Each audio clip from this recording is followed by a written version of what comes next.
So, we've just done the pricing matrix, looking at the lay of the market on pickles. Chosen 6 pickles from a few different retailers just to see what really low-end ones look like and what really premium ones look like. When looking at your market, you can find out where there are gaps. So if I just steal your pricing matrix, so we've got this low quality, low price quadrant of the matrix, like really saturated, but this, high quality, there's quite a bit of space in there, especially in the Indian market. So looking at, is there a potential product that you could create there, or is that because the market is not willing to spend any more than £2 to £3 per item? And actually, if it is that kind of high price one, how does it need to change? What kind of added value do you need to show to your customers? So it's really important that, as we said before, like when you are testing your product and your service, that you fail and you fail fast, and you just be open to that failure. So you're constantly talking to your customers and you're figuring out what will work and what won't work. Having said that, it's also really, really important to be keyed into your own intuition. It's your business, it's your passion, and you'll have lots of business advisors and mentors and people that have been there or done it, or work with people that have been there and done it, and they'll give you lots and lots of advice, and some of it will feel right and others just won't. So does everyone know Not on the High Street? The website Not on the High Street? So it's a really big sales platform. So these 2 ladies set it up from their kitchen table, and it's now a multi-million-pound business. So and they've only been going like 10 years, I think it is. It's not a huge amount of time. So you can have really big businesses from very humble beginnings. And one of the ladies that set it up, she just last year, I think, sold her shares, and she's now setting up her new business. It's a new marketing agency, because Not on the High Street created like a Tesco online for small and artisan producers to get to a really big audience. So your craft makers, your creators, your printers, your like seamstresses and sewers and knitters, just making these beautiful handmade products and having, really high tech, high quality e-commerce platform that they wouldn't normally be able to have. Not on the High Street take 35%, and you have a £500 setup fee, so it's actually quite expensive, but it's much, much cheaper than setting up your own e-commerce website. So her new business is providing marketing for these kind of small producers, some of whom, through Not on the High Street, they've helped them to become £1 million businesses as well. So they know how to support these kind of businesses. And she, as part of her new business launch marketing activities, she put some press releases out, and some of it is, I'm a business expert because look what I've done in this very short space of time. Look, I've taken this business from nothing to this huge business. And one of her key pieces of advice was, listen to your intuition. So listen to the advice out there, but always go with your gut instinct. And she said she wishes, although she's got no regrets, she wishes she had listened to her intuition more.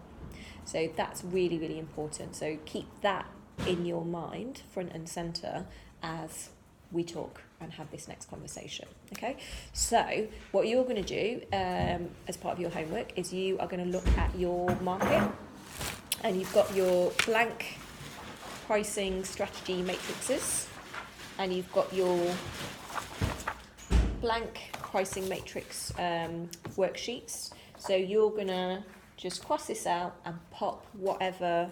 So you've got some stickers here. So you can cut out the stickers and pop those over the pickles, pictures of pickles, and you're gonna put down whatever you think. So actually, one of your competitors that you can use for your pricing matrix is Easy Gym or Pure Gym. So actually I'm just going to put a logo of Pure Gym, or just write Pure Gym on there, and then I'm going to look at the logo, the keywords, the tagline, the target customer, the brand messages, the brand voice. Pick one of the target customers and why do you think that brand is going for that target customer. Yeah, and then you want to do the exact opposite. So really expensive personal trainer that works out in the park, that really one-to-one service, and everything in between, so that you get a good idea of what this looks like. Yeah.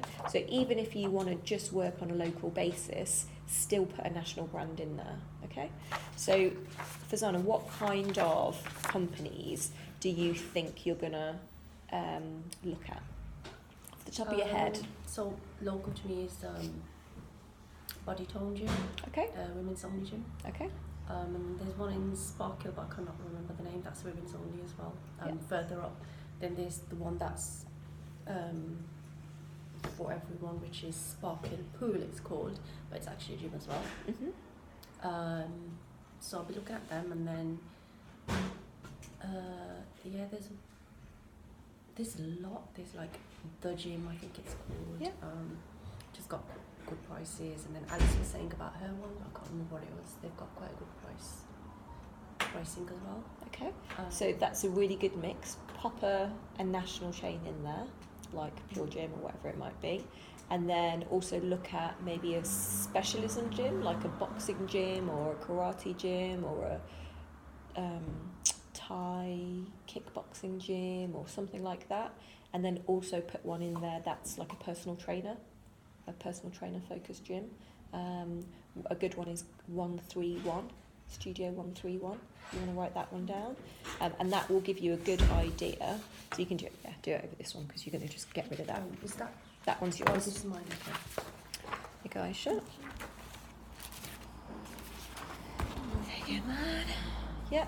So you want to have a really good cross-section of potential customers, so you get a really good understanding of who they are, who they're appealing to, and what from their branding, their marketing lets you know that that's who they're appealing to. Have a good nosy around their websites. If you're passing them, have a look, pick up a leaflet. That kind of thing is really, really important. Okay, Aman, who are your competitors? Who are you going to research? Card Factory. Card Factory, yeah, really good. Like local gift shops. Yeah.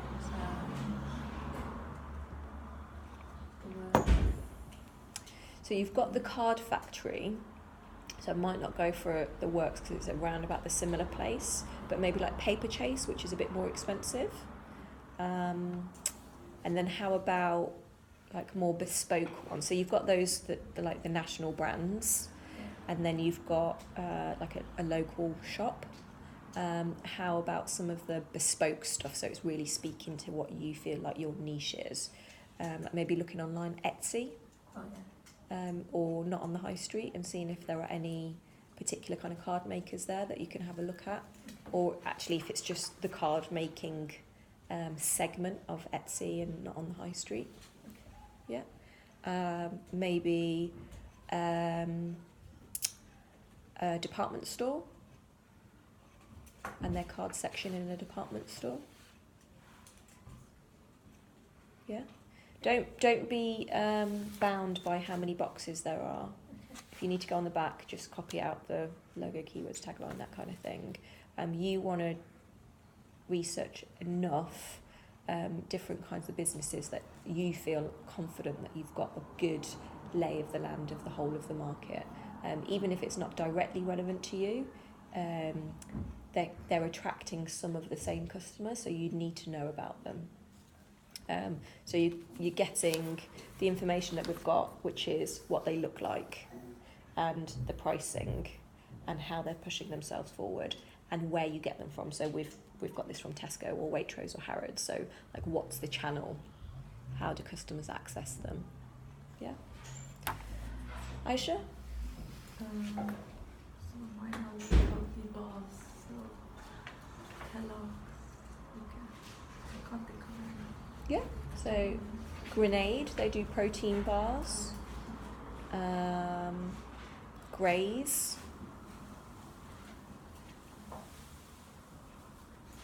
So we've got some really big national brands there. How about some kind of local stuff? So just looking at who does natural healthy snacks in Birmingham, just doing a local search.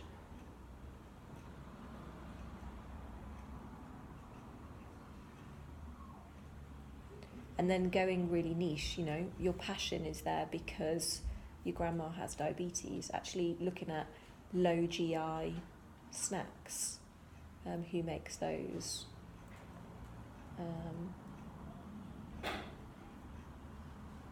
Diabetic snacks. And actually yours is a little bit more important to do more research just around the whole health issue. So the diabetic issue, it's a really good idea. Did you get that email that I sent you about the healthy food cities?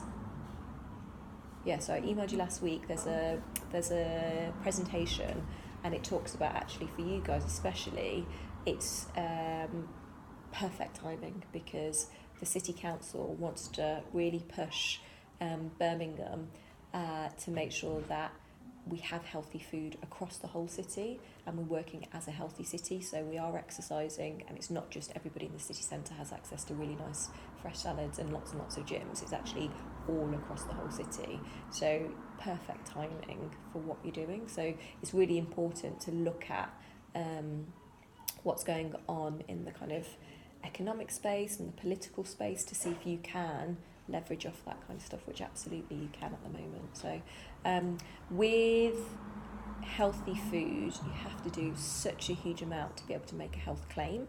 So I'd say steer clear of making a health claim, but really do your research on what is good for people with diabetes, so that you're not doing it something without really realising it. So health claim, do you mean like, would you put something like can help keep blood sugar under control as part of a calorie control diet? Is that like a proper claim, or is that? That's a health claim, and to do that you need to have like proper testing, and you know there needs to be scientific evidence behind it. So it's always worth avoiding it unless you can afford that, and it's quite a lot of work to do that. So definitely put the work in. And then you can do the education piece like in the marketing material, so social media, blog posts, you know, guest writing in publications or on other people's blogs, that kind of thing. But you still wouldn't say can, but you can just talk about actually things that do help diabetics are using these kind of flours, not using this, you know, using this as a sugar substitute, and then, you know, people are, oh, right, okay, that's good, and then it's like, oh, and obviously that's what ours has. So it's kind of educating around the subject, just like being, oh, here you go, and rather than saying this can help. Yeah. So it's not a direct claim.